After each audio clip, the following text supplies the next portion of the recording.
Merawat orang tua yang sudah koma memanglah perbuatan yang mulia, terlebih jika itu orang tuanya sendiri. Namun jika orang tua orang lain, ia harus minta bayaran. Seperti gadis satu ini yang bernama Ellie.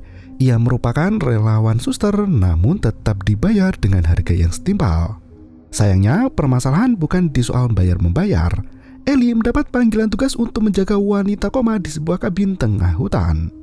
Ia mulai merasakan teror mengerikan, dimulai dari wanita itu yang mengeluarkan hal menjijikan dari mulutnya. Ditambah lagi, Ellie sering mendengar suara ibunya yang telah memanggilnya, padahal sang ibu baru saja meninggal.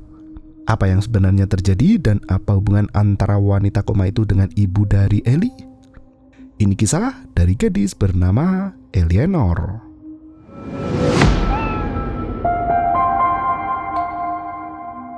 Dimulai pada sebuah malam, Marilyn, warga lokal yang ada di sana, mengajak anaknya untuk pergi ke tempat dukun sakti yang berada di tengah bulak. Sang anak kala itu mengukir pohon dengan simbol salib di tengah hutan yang diguyur dengan derasnya air hujan.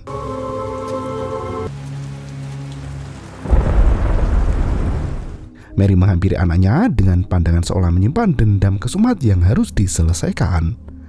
Mereka berjalan mendekati pintu, di mana Mary sang ibu meminta anaknya untuk tidak masuk ke dalam hingga terdengar suara teriakan.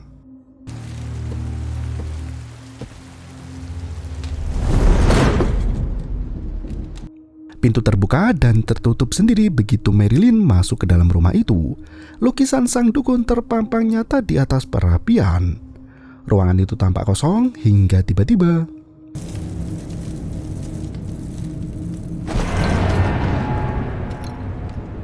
tanpa pergerakan berarti, dukun itu sudah berada di depan Mary dan mengambil fotonya.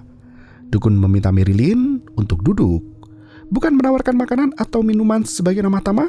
Dukun itu langsung menawarkan apakah kedatangan gadis itu ingin berkomunikasi dengan orang mati atau ingin mengirim santet.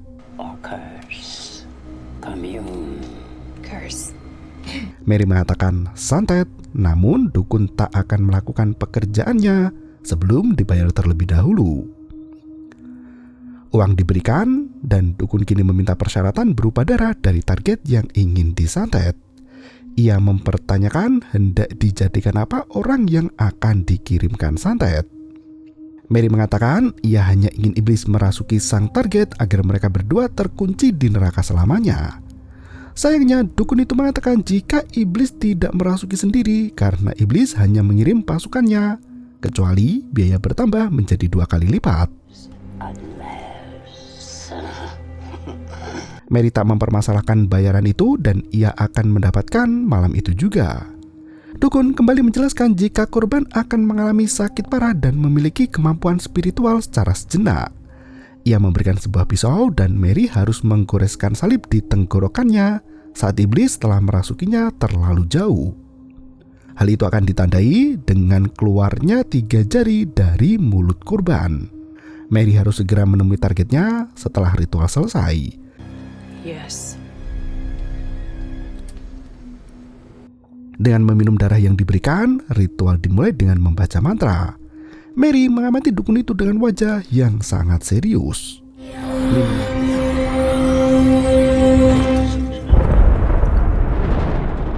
Lilin mati dan kini mereka harus menunggu reaksinya. Dukun menjelaskan jika wajah dari korban akan mengambil wajahnya untuk sementara. Tiba-tiba dukun itu merasakan ada yang aneh dengan dirinya sendiri.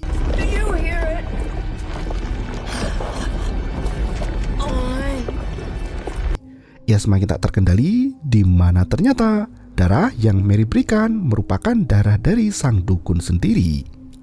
Anak Mary yang bernama Sadie mengambil darah dukun itu ketika sedang tidur. Mary langsung menyerang sang dukun karena ia berniat untuk membalaskan dendam suaminya yang bernama Thomas. Mary bergegas mengukir salib di tenggorokan dukun itu menggunakan pisau. Teriakan dari dukun membuat anak Mary masuk ke dalam rumah. Dukun itu berusaha bangkit dan langsung menghampiri Sadie.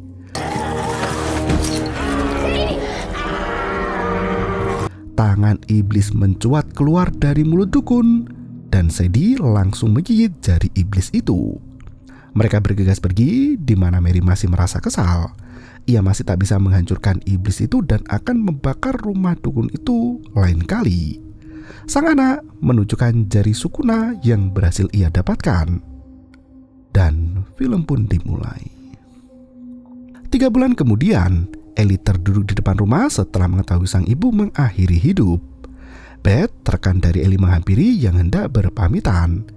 Ellie mengaku hendak pergi dan kembali menjadi relawan di Haiti, dan ia akan berada di kota hingga rumah berhasil terjual. They need volunteers. It's a junk to clear out, keep me busy. I can bring wine, like old times. Beth pamit dan ia akan kembali esok hari untuk membantu mengemasi barang-barang yang harus dibereskan. Ellie masuk ke dalam rumah mengenang kebersamaannya bersama sang ibu di rumah itu.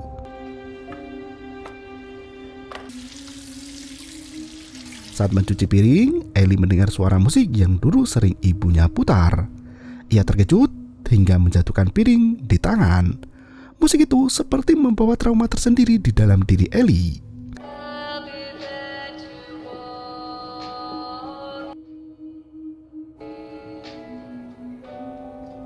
Ia mematikan gramofon yang ada di ruang tengah, di mana anehnya foto yang sudah ia tutup sebelumnya kembali terbuka dengan sendirinya.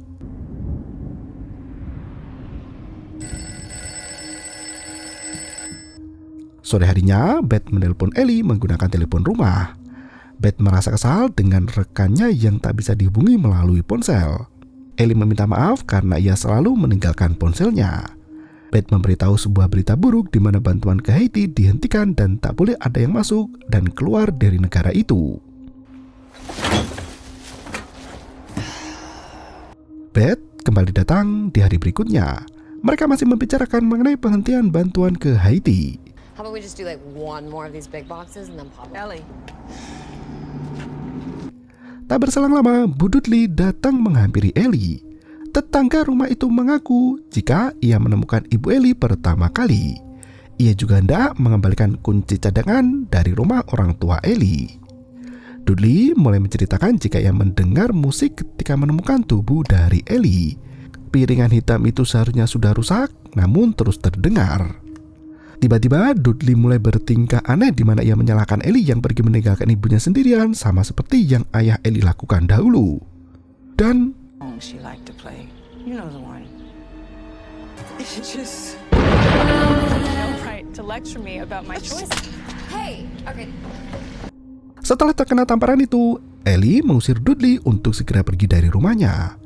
Ellie kini mulai berpikir jika semua yang terjadi memang salahnya seperti apa yang dikatakan Dudley. Ia seharusnya berada di rumah dan tidak meninggalkan sang ibu sendirian. Beth menenangkan temannya jika apa yang terjadi bukanlah salah Ellie. Apa yang Ellie lakukan tak sama dengan apa yang ayah Ellie lakukan karena ayah Ellie pergi meninggalkan anak dan istrinya, sementara Ellie sendiri pergi untuk menjalani kehidupan. Beth pamit pergi karena jemputannya sudah datang. Ia akan terus membantu Ellie dan mengingatkan jika ada acara donor darah di mana ia membutuhkan bantuan dari Ellie.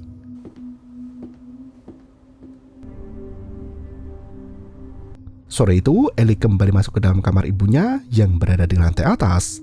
Ia membuka foto album lama di mana sang ayah dicoret dengan gambar setan. Telepon berdering, di mana seorang wanita bernama Alma mengaku menginginkan jasa dari Ellie. Alma ingin merekrut seorang suster untuk merawat ibunya yang tengah koma. Alma juga mengaku mendapatkan rekomendasi dari ibu Ellie beberapa minggu lalu. Hari berikutnya, Ellie meminta pendapat dan menceritakan apa yang terjadi pada Beth. Ia merasa jika sang ibu sengaja menjebaknya karena telepon itu terasa sangat aneh. Beth tak punya pikiran lain karena hal itu bisa menjadi benar dan bisa menjadi tidak. Melihat luka di tangan Ellie, Beth menanyakan apa yang terjadi. Ellie menegaskan ketika kecil dulu, setelah ayahnya pergi, sang ibu sudah berada di hadapannya dengan jarum suntik. Darahnya diambil dan dimasukkan ke dalam sebuah botol kecil. Beth menganggap jika hal itu bukan sebuah masalah. Ia menanyakan apakah Ellie akan mengambil pekerjaan yang ditawarkan atau tidak. Ellie sempat ragu, namun ia membutuhkan uang untuk melanjutkan kuliah. Terlebih penjualan rumah dari sang ibu tak bisa menutupi karena ternyata sang ibu memiliki banyak hutang. Beth mendukung keputusan itu karena suasana baru akan berdampak baik untuk Ellie. Ia akan mengantar menggunakan mobil dan Ellie hanya akan membayar bensinnya. Ellie tak masalah dengan hal itu, namun ia masih merasa aneh dengan panggilan telepon tersebut dan kenapa ia direkomendasikan oleh ibunya. I don't even know how my mom knew these people. Malam itu Ellie bermimpi buruk di mana sang ibu mengambil darah dari tangannya. Ellie yang bangun memilih untuk membasuh luka.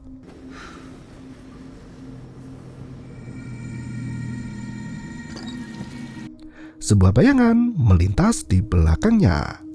Suara ibu yang memanggilnya kembali muncul, entah itu ada di pikiran atau dalam kenyataan. Ellie keluar dari kamar mandi menuju ke pintu depan di mana terlihat sosok sang ibu yang menggelantung. Ibu menyalahkan Ellie atas apa yang terjadi pada dirinya yang membiarkan mati sendiri di dalam rumah.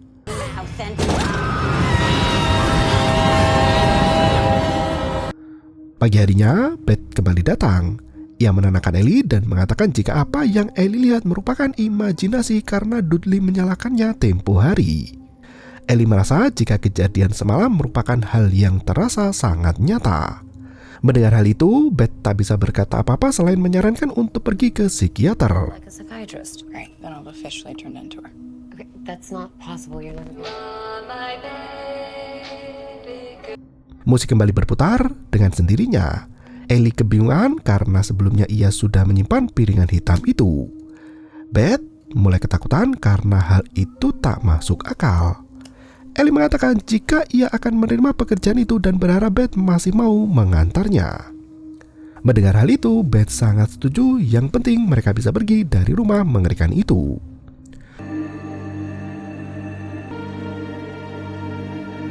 Sesampainya di tempat tujuan, Ellie cukup terkejut karena rumah itu benar-benar berada di pelosok.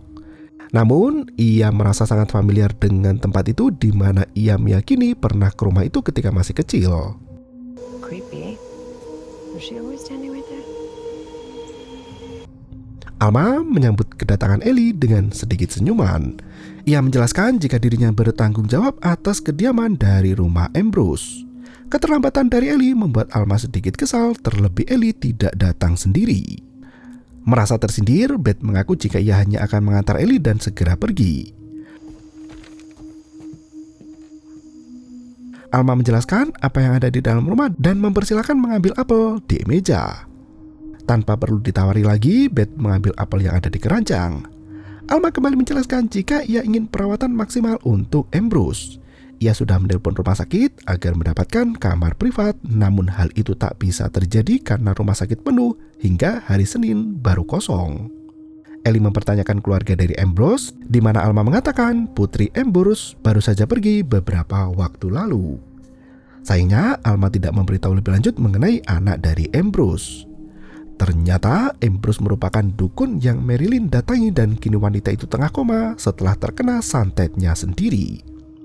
Alma menunjukkan lonceng untuk keadaan darurat jika sewaktu-waktu Ambrose sadar. Ia juga melarang Ellie untuk pergi meninggalkan rumah itu dan juga tak boleh ada pengunjung lain. Beth kembali tersindir dengan perkataan dari Alma. Visitors, Miss Ambrose. Saat Ellie meninggalkan kamar Ambrose untuk melihat tempat tidurnya, Ambrose bangun dan kerasukan iblis. Perfect. But it seems you were caring for your mother. Alma tiba-tiba pamit pergi, mengatakan jika ia ada urusan dan akan menemui Ellie jika ada hal lain yang perlu ia katakan.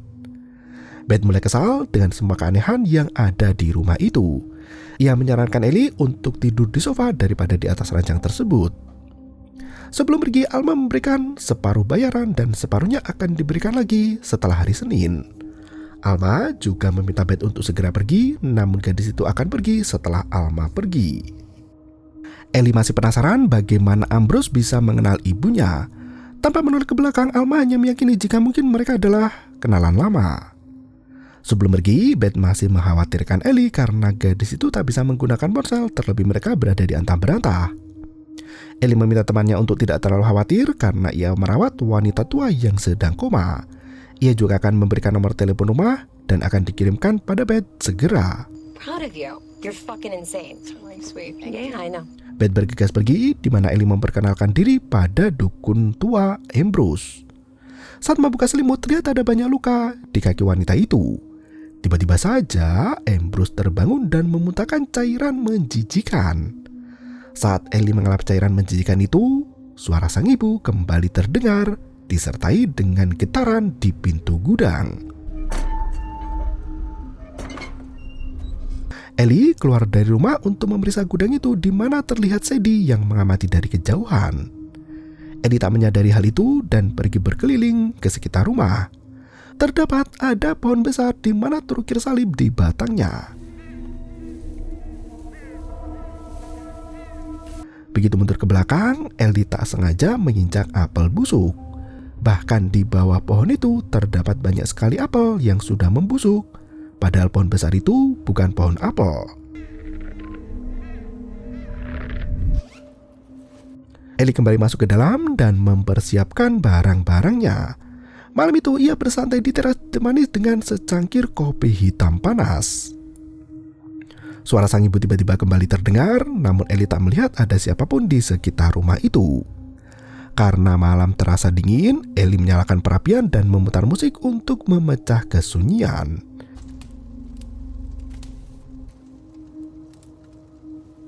Ellie kembali meninggalkan ponselnya dan mengecek keadaan dari Ambrose. Setelah semua dirasa aman, Ellie memilih untuk duduk sejenak dan tidur sebentar di samping ranjang Ambrose. Sosok iblis muncul dari dalam mulut wanita tua itu dan masuk ke dalam mulut Ellie. Untungnya dering telepon menyadarkan Ellie hingga iblis gagal berpindah tempat dengan segera. Ternyata telepon itu adalah Beth yang mengkhawatirkan keadaan dari Ellie. Ellie mengaku baik-baik saja dan menemukan musik bertuliskan Dorothy Ambrose dan kemungkinan itu adalah nama dari anak Ambrose. Beth berniat datang di hari Minggu ketika ia selesai bekerja dan membawakan beberapa minuman. Ellie sangat tertarik dengan ide itu, terlebih di dalam rumah itu tak ada apapun. Suara ibu membuat Ellie terkejut dan bergegas mematikan telepon. Terdengar sebuah lemparan dari luar rumah. Ellie bergegas keluar dan melihat ada apel dengan kertas di atasnya. Catatan itu meminta Ellie agar segera keluar dari rumah sebelum dukun itu kembali bangkit. Ellie ketakutan dengan pesan itu, terlebih apel sudah busuk dan banyak belatung. Ia pun memutuskan untuk memanggil polisi. Polisi bernama Pak Green berjanji akan menyelidiki kejadian itu dan kemungkinan hal tersebut adalah ulah dari anak-anak. Karena rumah yang Ellie tinggali mempunyai sejarah di baliknya.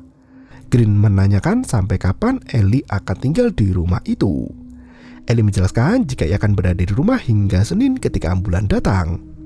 Polisi mengira jika Dorothy tengah sakit. Namun Ellie memberitahu jika ambulan itu untuk ibu Dorothy karena Dorothy sudah pergi beberapa hari sebelumnya. Mendengar hal itu, polisi terkejut karena yang ia tahu ibu dari Dorothy sudah meninggal. Ellie kembali menjelaskan keadaan dari Ambrose di mana wanita tua itu masih hidup meskipun terkena stroke dan tak bisa banyak bergerak. Green pergi meninggalkan Ellie sendirian. Malam itu seekor lalat besar terbang masuk ke dalam kamar dan membuat Ellie terbangun dari tidurnya. Pagi harinya Ellie berlari ke sekitar rumah dan melihat anak dari Mary yang asik memperhatikan dari balik semak. Ketika disapa, Sadie melenggang pergi begitu saja. Beth kembali menelpon di mana Ellie menceritakan apa yang terjadi. Beth berniat untuk menyelidiki Alma karena ia merasa ada hal yang disembunyikan di dalam rumah itu. Beth berniat meminta bantuan ayahnya yang merupakan seorang pengacara. Malam itu Ellie seperti mendengar suara dari ruang bawah tanah. Ia tak memperdulikan hal itu dan bergegas tidur. Tengah malam, suara kembali terdengar namun kali ini dari kamar Ambrose. Ternyata mulut Ambrose yang terbuka lebar mengeluarkan banyak lalat dari dalam sana. Ellie mengira jika Dorothy kembali ke dalam rumah secara diam-diam. Ia membuka kamar Ambrose namun tak melihat ada siapapun di sana dan hanya Ambrose yang tidur sendirian. Ellie menanyakan apakah Ambrose mengatakan sesuatu. Pagi itu, Eleanor mengalami mimpi buruk di mana sang ibu menyalahkan kepergiannya. Saat membuka selimut yang ada, luka memar terlihat di sekitar kaki Ellie. Ia merasa efek yang terjadi dalam mimpi ketika sang ibu melempari dengan apel adalah nyata. Sementara itu, Ben menanyakan pada sang ayah info mengenai Alma. Sayangnya, Novak yang melakukan penyelidikan tak menemukan apapun tentang Alma dan hanya ada satu anak yang berkaitan dengan Ambrose. Ayah Beth mengingatkan anaknya jika ada rumor mengenai rumah itu yang mirip seperti cerita horor. Bahkan Novak sendiri ketakutan ketika melakukan penyelidikan itu. Pagi itu Ellie kedatangan tamu, Marilyn dan anaknya Sadie. Mary mengantar anaknya dan meminta maaf atas apa yang terjadi di mana Sadie telah melempar apel malam lalu. Sadie terus menatap ke dalam rumah dengan tatapan yang tajam. Ellie penasaran apa yang tengah Sadie lakukan. Mary hanya memberitahu jika Sadie melihat kenangan buruk di sana. Mary meminta Ellie untuk pergi karena gadis itu seharusnya tak berada di rumah itu. Ia mengetahui Ambrose lebih dari apa yang Ellie ketahui. Salah satunya adalah jika Ambrose sebenarnya sudah mati. She's dead. Beth mencari tahu lebih mengenai rumah itu dan membuka arsip berita lama yang ada di perpustakaan. Ellie yang mendengar jika Ambrose sebenarnya telah meninggal tak langsung percaya begitu saja. Mary menjelaskan lebih detail jika Ambrose yang sekarang tak lebih dari sekedar cangkang iblis. Ia telah menyegel keduanya di dalam neraka dan mengukir salib di tenggorokan wanita itu. Dan anaknya, Dorothy Ambrose, menginginkan ibunya keluar dari neraka. Hal itu bisa terjadi jika ada tubuh muda yang bisa dirasuki dan target itu adalah Ellie. Perkataan dari Mary terdengar tak masuk akal dan tak bisa dicerna secara akal logika. Ia meminta Mary untuk pergi karena jika tidak ia akan melapor pada polisi. Ellie juga mempertanyakan kenapa Sadie hanya diam dan tak mengatakan apapun. Mary meminta anaknya untuk membuka mulut di mana Sadie ternyata tak mempunyai lidah. Mary menceritakan di mana dokter mengatakan lidah Sadie dikunyah ketika berada di dalam rahim. Mary merasa jika sosok itu merupakan setan dan terkadang ia masih melihatnya. Suaminya yang bernama Thomas dulunya sempat tergoda dengan Dorothy, namun ketika memutuskan hubungan, Dorothy mengalami gangguan mental. Ambrose pun mengutuk Thomas dan keturunannya bahkan sebelum anak-anaknya lahir. Hingga jadilah Sadie korban dari kekejaman sang dukun. Di saat Beth mencari tahu tentang Ambrose, Alma berada di perpustakaan itu juga mengamati apa yang tengah Beth lakukan. Ellie mengaku tak percaya dengan cerita kutukan yang Mary bicarakan. Mary mengerti di mana ia awalnya juga skeptis hingga anak keduanya lahir meninggal setelah seminggu dilahirkan. Thomas pun menyalahkan diri sendiri dan mengakhiri hidup di pohon yang mereka datangi. Ia dan Sadie berniat membalaskan dendam, namun hal itu belum selesai. Ellie meminta Mary untuk berhenti mendendam dan menganggap jika semua telah impas. Sayangnya Ellie tak mengerti apa yang Marilyn rasakan. Marilyn mengaku akan membakar kabin itu meski Ellie tak pergi dari sana. Beth mendatangi rumah sakit dan menanyakan mengenai pasien yang memesan kamar pribadi di hari Senin. Rekan sesama perawat yang ada di rumah sakit mengecek ke dalam sistem, namun ia tak menemukan ada pasien yang memesan kamar itu sama sekali. Kecurigaan Beth kini semakin menjadi-jadi. Malam itu Ellie yang tidur di sofa kembali mendengar suara ibunya. Saat terbangun, terlihat bayangan sang ibu yang berjalan di dalam rumah. Ellie mengikuti hingga masuk ke dalam kamar Ambrose. Ellie masih mengira jika apa yang ia lihat adalah Ambrose yang berjalan keluar dari dalam kamar. Miss Ambrose, can you hear me? Beth mencoba menghubungi nomor rumah dari Ellie, namun telepon tak bisa tersambung. Ellie yang hendak memasak telur tak sengaja menjatuhkan telur itu ke lantai. Ia melihat ada simbol yang tergambar dari balik karpet. Ternyata itu adalah sebuah pintu menuju ke ruang bawah tanah. Beth melaju menggunakan mobil menuju ke tempat Ellie, di mana ia juga berusaha menelpon namun tak mendapat jawaban sama sekali. Ellie masuk ke dalam ruang basement dan terlihat ada lukisan Ambrose ada di sana. Sebuah buku dengan simbol pagan tergeletak di atas meja yang ditutup dengan taplak. Beberapa foto ada di dalam buku itu, bahkan foto Ellie kecil bersama sang ibu ada di sana. Di halaman selanjutnya, Ellie menemukan foto sang ibu bersama Alma. Di baliknya ada foto ayah dari Ellie. Ellie semakin tak mengerti apa yang sebenarnya terjadi dan ia juga menemukan botol berisi darahnya. Ellie teringat ketika kecil sang ibu mengambil darah dari tangannya. Suara langkah kaki dari atas mengejutkan gadis itu hingga tak sengaja menjatuhkan botol darah. Ia bergegas keluar untuk menelpon Beth, namun sambungan telepon terputus. Terlihat ada pergerakan dan Ellie mengira jika itu adalah Alma. Sementara itu, Beth mendapat pesan dari Ellie di mana gadis itu mengaku telah kembali ke rumah dan apa yang Beth katakan benar tentang keanehan rumah itu. Membaca pesan itu, Beth merasa lega. Ia yang hendak menuju ke tempat Ellie langsung putar balik dan pergi ke rumah. Ia tak mengetahui jika Ellie masih berada di dalam rumah itu dan dalam keadaan yang tak aman. Ellie masuk ke dalam kamar Ambrose dan mencoba untuk membangunkan dukun tua itu. Ia melihat ada salib di tenggorokan seperti apa yang dikatakan Marilyn. Ia berusaha keluar dari kamar Ambrose, namun pintu terkunci dengan sendirinya. Sebuah apel menggelinding dari kolong ranjang di mana sosok ibu kembali muncul.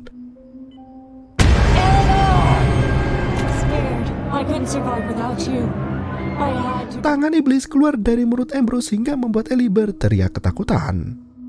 Sementara itu, Beth baru sampai rumah Ellie. Ia bergegas masuk mencari temannya itu dan melihat ada pergerakan di dalam kamar mandi. Beth ingin menceritakan hal mengerikan mengenai Alma yang berada di dalam rumah itu. Anehnya, Ellie tak menjawab perbincangan tersebut. Saat membuka tirai mandi, ternyata Alma menusuk Beth dengan pisau tajam. Wanita itulah yang mengambil ponsel Ellie dan mengirim pesan pada Beth. Pertarungan pun terjadi sangat sengit hingga Beth cukup kesulitan menghadapi Alma. Sementara itu, Ellie masih ketakutan dengan teror dari ibunya sendiri. Suara musik kembali terdengar di mana Ellie langsung membanting gramofon yang ada. Untungnya, polisi kembali datang. Green mendatangi rumah itu karena ia mendapat info jika Marilyn hendak membakar rumah tersebut. Kedatangannya adalah untuk membawa Ellie pergi dari rumah itu. Green menanyakan keadaan dari Ambrose, namun Ellie kali ini mengatakan jika Ambrose telah mati. Green tak percaya dan ingin memastikan sendiri kebenaran itu. Saat polisi masuk ke dalam, pintu terkunci dengan sendirinya. Marilyn dan Sadie bersiap untuk membakar rumah Ambrose. Green tak menemukan Ambrose ada di atas ranjang karena sebenarnya wanita itu sudah kerasukan dan menyerang Green dari atas. Ellie berhasil masuk ke dalam kamar dan menemukan dukun Ambrose yang sudah berada di lantai dengan mulut yang berdarah memakan Green. Ellie keluar untuk meminta bantuan rekan dari Green yang menunggu di mobil. Polisi wanita itu tak mau mendengar apa yang Ellie katakan dan mobil Beth menabrak polisi wanita itu hingga sekarat. Ellie mengeluarkan temannya dari mobil, namun ternyata itu bukan Beth melainkan Alma yang memakai wajah dari Beth. Alma langsung menyerang Ellie dan membawanya masuk. Dalam keadaan setengah sadar, Alma memberitahu jika ibu dari Ellie pernah membawanya ke rumah ketika Ellie masih kecil. Sang ibu ingin mengirimkan santet pada ayah Ellie, namun tak mempunyai uang untuk membayarnya. Akhirnya ibu Ellie membayar santet itu dengan darah milik anaknya sendiri. Alma kembali menyerang Ellie hingga wanita itu dengan mudah mengambil darah Ellie. Ellie yang bangun sudah terbaring di atas lantai dengan simbol berdampingan dengan Ambrose. Ellie yang tersadar menyadari jika Alma sebenarnya adalah Dorothy, anak dari Ambrose. Ellie mencoba berbicara, namun Alma sama sekali tak peduli. Ia justru memasukkan wajah Beth yang sudah diiris ke dalam mulut Ellie. Alma membaca kitab sihir dan ingin membangkitkan sang ibu agar bisa masuk ke dalam tubuh yang baru. Ritual pun berjalan, namun sayangnya iblis keluar dari tubuh Ambrose yang membuat tubuh wanita tua itu membusuk. Alma menyadari ada yang salah dengan ritual itu. Iblis itu hendak masuk ke dalam tubuh Ellie, namun untungnya Marilyn datang. Marilyn itu langsung menghabisi Alma. Mary membaca mantra yang ada di buku, namun gadis itu justru mendekat. Ellie yang berhasil lepas langsung mengambil pisau dan menggores salib di tubuh iblis itu. Iblis berjalan keluar untuk melarikan diri dengan berjalan kayang, namun Sadie langsung mencolok mata si iblis. Mary membakar rumah itu dan mengajak Ellie untuk keluar. Sosok ibu muncul, namun berubah menjadi iblis. Iblis itulah yang selama ini menjelma menjadi ibunya. Dengan usaha yang terakhir, iblis itu masuk ke dalam tubuh dari Alma yang masih baru dan belum busuk.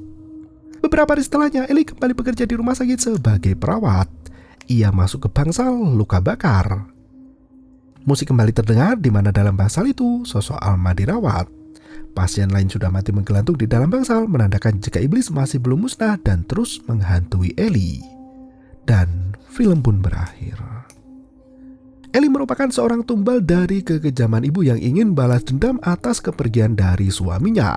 Namun karena tak punya uang, ibu dari Ellie menumbalkan anaknya sendiri agar santet itu bisa berjalan dan dikirimkan kepada sang suami yang telah meninggalkannya. Terima kasih dan sampai jumpa.